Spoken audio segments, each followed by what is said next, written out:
अगर आपको खुद पर विश्वास हो तो आप क्या कर सकते हो और कहां तक पहुंच सकते हो, ये बात मैं आपको कुछ लोगों के उदाहरण देकर समझाने की कोशिश करूंगा, जिन्होंने अपने विश्वास से दुनिया में अपना एक अलग मुकाम बनाया। तो सबसे पहले बात करते हैं ऋतिक रोशन की। ऋतिक रोशन को तो आप जानते ही होंगे, एक बहुत ही ज़बरदस्त अभिनेता और उतने ही बेहतरीन डांसर, जिन्हें पूरी दुनिया पसंद करती है। मगर ऋतिक के लिए ये कभी इतना आसान नहीं रहा, क्योंकि उन्हें बचपन से हकलाने की समस्या थी, जिसका कई बार मजाक भी बनता था।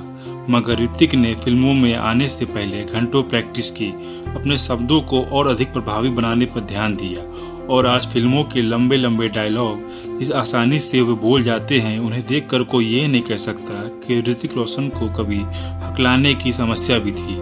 यही नहीं, जब ऋतिक अपनी पहली फिल्म की तैयारी कर रहे थे, तभी उनकी कमर में अकड़न आ गई, जिसके कारण डॉक्टरों ने उन्हें सलाह दी कि आप कोई भी एक्शन सीन या डांस ना करें, वरना आपको जिंदगी भर व्हीलचेयर पर बैठना पड़ जाएगा।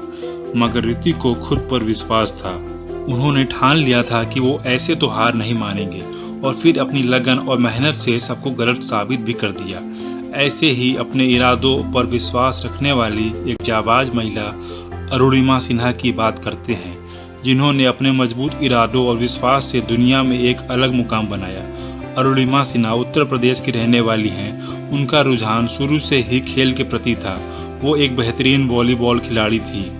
एक रात वो ट्रेन में सफ़र कर रही थी, तभी कुछ अराजक तत्वों ने उनके साथ लूटपाट करने की कोशिश की, जिसका विरोध करने पर उन्होंने अरुणिमा सिन्हा को ट्रेन के बाहर फेंक दिया, जिस कारण उनका बायां पैर कट गया। वो रात भर उसी हालत में तड़पती रहीं, चीखती रहीं। फिर जब सुबह लोगों की उन पर नज़र पड़ी तो उन्हें हॉस्पिटल ले जाया गया, जहां वो 4 महीनों तक जिंदगी और मौत से जूझती रहीं। मगर उन्होंने जिंदगी की जंग जीत ली।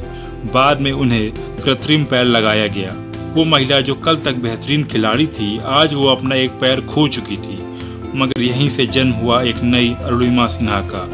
उन्होंने ठान लिया कि वो ऐसे हार नहीं मानेंगी और दुनिया में अपना अलग ही इतिहास बनाएंगी। इसके लिए उन्होंने तय किया कि वो माउंट एवरेस्ट की चोटी पर चढ़ेंगी, और अपने इस विश्वास पर अडिग अरुणिमा निकल पड़ी एक नया अध्याय बनाने। उन्होंने ट्रेनिंग स्टार्ट किया, मगर ये इतना आसान नहीं था, क्योंकि उनके घाव अभी ठीक से भरे नहीं थे, और जब वो कोशिश करती थी चढ़ने की तो उनके घाव से खून रिसने लगता था। मगर अरुणिमा की जिद इन सब पर भारी पड़ी, और फिर इसी जिद और विश्वास ने अरुणिमा को माउंट एवरेस्ट फतेह भी करवा दिया। मगर माउंट एवरेस्ट पर चढ़ते वक्त अरुणिमा सिन्हा का ऑक्सीजन खत्म हो गया था, जिस कारण शेरपा ने उन्हें वापस जाने को कहा। मगर अरुणिमा सिन्हा ने कहा अब वो यूं बीच में हार नहीं मानेंगी, और आखिरकार उन्होंने माउंट एवरेस्ट की चोटी पर पहुंचकर अपने देश का झंडा फहराया।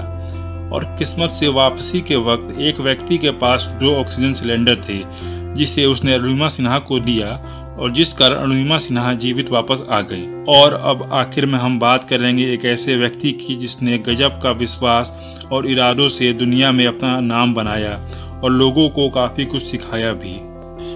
ये शख्स है बेयर ग्रिल्स, जिन्हें आप अक्सर अपने टीवी पर एक से बढ़कर एक और खतरनाक कारनामे करते देखते होंगे। बेयर ग्रिल्स का शो मैन वर्सेस वाइल्ड दुनिया भर में काफ़ी लोकप्रिय है। मगर जिस बेयर ग्रिल्स को लोग इतना पसंद करते हैं, उनके लिए ज़िंदगी इतनी आसान नहीं रही। जब वो छोटे थे तो कुछ बच्चे उनको स्कूल में काफ़ी तंग करते थे, मगर ग्रिल्स ने रोने धोने के बजाय जूडो कराटे सीखने का फैसला किया और ब्लैक बेल्ट भी हासिल कर लिया। फिर कुछ वक्त बाद वो ब्रिटिश फोर्स में शामिल हुए, जिसमें एक मिशन के दौरान उनको 18,000 फुट ऊंचाई से जंप करना था। मगर पैराशूट में खराबी के कारण वो सीधे ज़मीन पर आ गिरे, जिस कारण उनके कमर के 3 टुकड़े हो गए। उन्हें हॉस्पिटल में भर्ती कराया गया, जहां वो 18 महीने तक रहे। मगर उन्होंने खुद पर जो विश्वास था वो खत्म नहीं होने दिया, और अपने साथ हुए हादसे के 2 साल बाद ही वो माउंट एवरेस्ट को फतह करने के लिए निकल पड़े, और फिर अपने जज्बे और हिम्मत से माउंट एवरेस्ट की चढ़ाई पूरी कर वे इंग्लैंड के सबसे युवा व्यक्ति बने जिसने माउंट एवरेस्ट की चढ़ाई पूरी की। ये कुछ चंद उदाहरण हैं जिन्होंने दुनिया को दिखा दिया कि अगर आप कुछ करने की ठान लें और खुद पर विश्वास रखें तो आप कुछ भी हासिल कर सकते हैं।